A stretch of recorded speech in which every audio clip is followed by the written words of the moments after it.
I don't think there's anyone who wants to live in a messy, unclean, hoardy environment. But I think it just becomes people's reality. Time is money, so spend yours listening to me talk about things that are important to me and my people. Time is money. Hello and welcome to the first episode of 2025. 2025 has got a bit of a ring to it. I'm excited about this year. There's a lot of good things coming. I'm not going to pretend that January is my favourite or that it's ever a great month. I mean, if we look at it from just a money perspective alone, it's about 15 weeks long. And we got paid before Christmas. So we have no money by the 10th day of January. And that's a hard place to be, especially because January is like so long. So that is a bit of a kicker. Then you add in the fact that it's a cold month. I mean, today when I'm recording this, it's brighter than it's been thus far. And I know the days are getting longer. So that is also a positive. But typically, I don't think anyone is like, oh yeah, January. Do you know what I mean? I don't think January has the best PR personally. We're going to move with it. 2025, as I said to my partner the other day, we're living in a time where to see a new year is a blessing. So I very much believe that. Happy New Year to everybody listening. Thank you for coming with me on this journey. I am grateful, I'm positive, I'm happy, I'm excited. I feel like we're in a good place. We can do this. 2025, it's got a nice ring to it. I just wanted to kick off with the prospects for Maya's Minutes this year. So this year, I'm very focused on reaching out to the community and building community. Because at the end of the day, I'm not going to get anywhere unless I listen to what you guys want. I shared on the socials the few big things that happened in 2024. And I shared about Minisodes being arguably one of the biggest shifts of this podcast. If you're a old timer on the pod and you've been here from the beginning, you know that the basis of this podcast was series. And I had a big topic, I had an expert guest in that topic, and we went into the topic more and more episode by episode. And I thought it was the greatest idea ever. And I still think there's a lot of good content, knowledge gems, and just a lot of weight behind those kind of conversations. But I'm also not blind to the fact that it's not very respectful of people's time, because not everyone's got 4 hours, obviously not in one go, but people don't have the time and or the capacity to give to a series. It's a bit much to expect that so soon on when you're launching a brand new podcast. And I used to get really disheartened when I spoke to people and they'd be like, a series? Like if I spoke to a potential guest, they'd be like, how much do you need from me? And I'd be like, 4 hours. And they'd be like, what? They couldn't understand like that. And I would be like, well, you know, and I explain the whole basis of things, which is annoying in general, because it's like, I want you to come on the podcast. I've asked you if you've listened. You've said yes. You obviously haven't, because you don't know how this works. Anyway, whatever. And then they're like, no, I can't give you 4 hours of time. And I'm like, okay, fine, what can we do? They're like, I've never heard of this. Like, what is this? And it's like, it's annoying when people think that because they haven't heard of it, it's not something that can be done. Just because it's because it's not been done before. It doesn't mean it's not good. But long story short, it's harder to launch something that hasn't been done before, especially when it's ideas and things you want to do that there's no blueprint for it. And I'm the queen of not having blueprints, but sometimes you need a bit of a blueprint. And sometimes you need to listen to the people that are the consumers. And you guys, the listeners, are the consumers. So when Miranda told me, look, the series are great, I love listening to you, I love listening to your guests, but there's a big gap between series. I need something to tick me over. It was hard, and I was like hurt by the thought of it, because I didn't want to be recording from my house, and then I've got to edit again, and it's more work and all of that. But now I'm like, do you know what? She's a listener, and she's always bigging me up and telling me how much she loves the pod. She actually does listen. And if she's telling me that, I would be silly not to listen to her. So I did. And that's why I have the minisodes now. In 2025, I want to listen to the community more. I want to hear what you guys have to say. And I want to hear your perspectives on things. I want to hear what is working well and what isn't. And in 2025, I'm committing now. I don't know when, but at some point, I'm going to do an in-person event. I'm going to do a podcast live event. I'm thinking some of the previous guests from the series. I'm thinking a bit of fun. I'm thinking stalls. I'm thinking something in person. So I'm putting it out there. 2025, You're with me on the journey already. Thank you for all the listeners. If you're listening to this right now, thank you. If you've already subscribed, 10 points. If you haven't, pause what you're doing, hit the subscribe, hit the rate, hit the review, go on the socials. It won't be a little pause, it'll be like a 5-6 minutes. Socials, reviews. I'm on Threads now. I'm trying to build this community, so help me do that. So let's get into the episode. Today I want to talk about growing up in a messy home.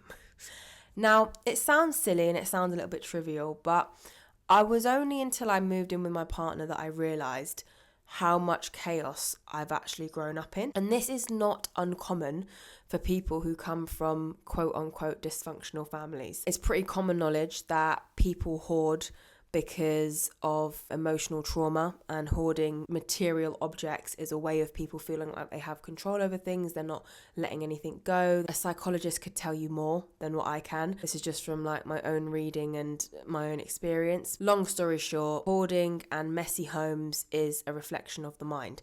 Equally, a clinically clean environment is also a reflection of the mind. It's the need so great for control that you are controlling every single thing.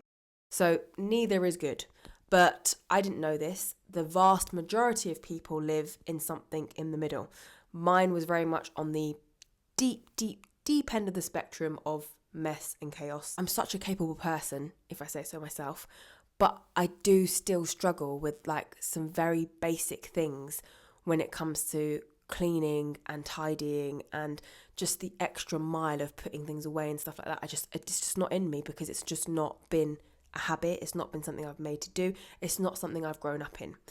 So I wanted to talk a little bit about that because I was also under the impression for a long time, which is also common, that when you live with family members or people who are severely messy and they're messier than you think they're the problem.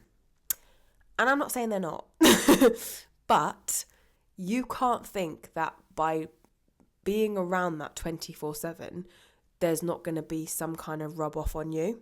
There will be.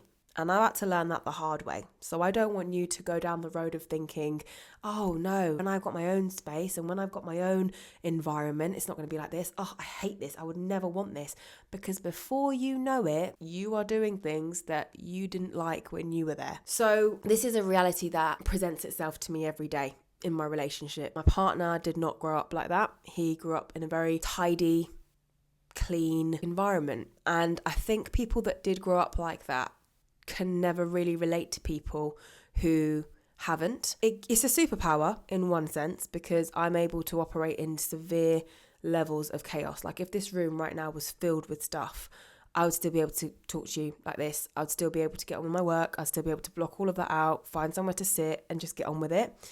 And that's how we are if you have grown up with that kind of dysfunction. However, it does mean that you don't have the innate understanding and the innate drive to create a nice environment for yourself. And then that can have an effect on everything else that you do. Because if you don't want to make a nice environment for yourself, then that can quite easily push to, I don't want to create a nice presenting version of myself. So now maybe you let yourself go in terms of self-care, looking after your hair, brushing your teeth, making sure your clothes are clean, things like that. And then it can go a bit further, which is like, I'm not motivated to be the best I can be or be the best version of myself. It doesn't really matter if I am or if I'm not. I know I need to focus on maybe some fitness goals or some mental health goals, but it doesn't matter. I can just pile that up with all the other things that I don't think about and that aren't a priority. And before you know it, it is a massive spiral.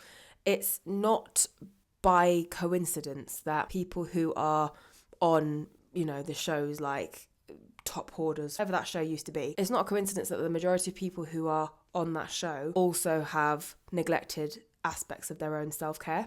Because it has an effect on you. You become the environment that you're around. And so I feel like just as this new year started was the first time I've really come to terms with that and I've really accepted that actually it is a big thing to not have a clean, clear, contained environment around you.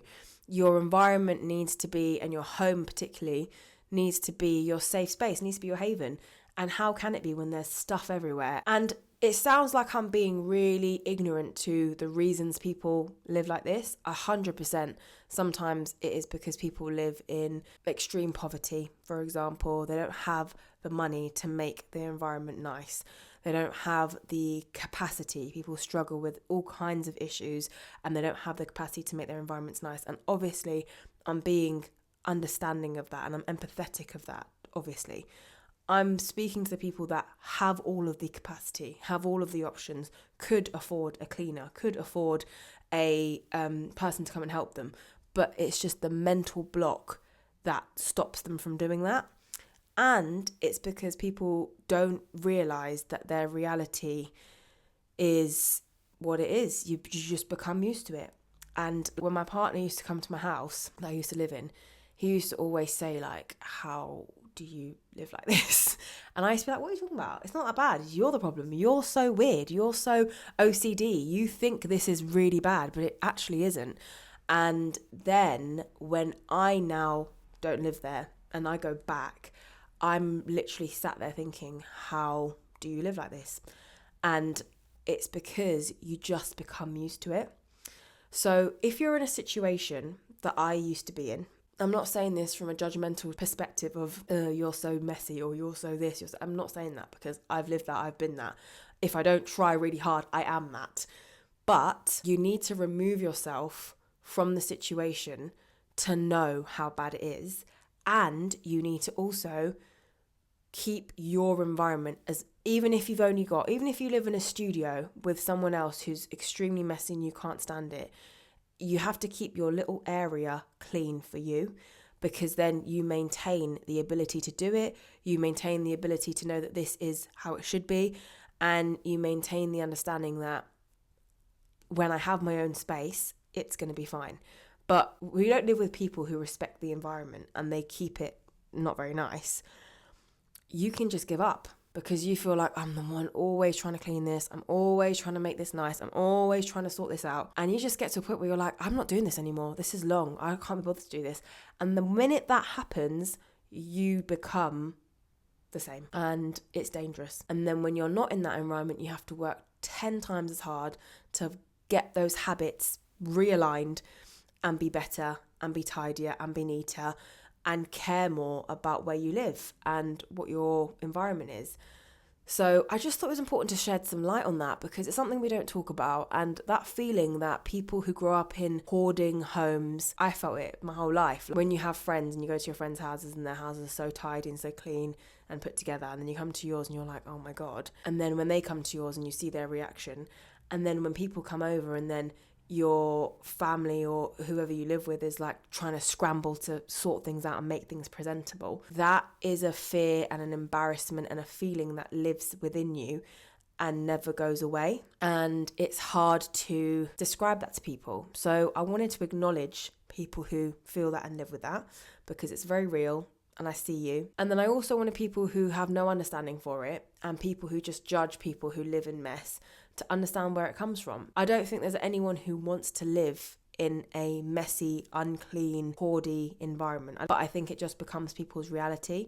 And the root of it is a lack of self-love, a lack of self-care, a feeling that you aren't worth a nice environment, because that's what it comes down to, really. And there's so many reasons for that. There are groups of people which are told by society every day, you are not important. And that's obviously going to have an impact on people's psyche. So there's issues like that. And then there's also issues down to mental health, loss, trauma, grief. All these things play massive parts. So try to be kind, as always. And just understand that even if you don't understand something, it doesn't make it wrong. It just means it's different from your reality. And if a person is really struggling with something, it's not your job to help them or sort it out for them, but it's your job to be kind, because we should all be kind. And I think I'm going to leave it there. If you are someone who really relates to this, reach out. Maybe we can start a support group. And if you are new here, thank you. It's lovely to have you. Please subscribe.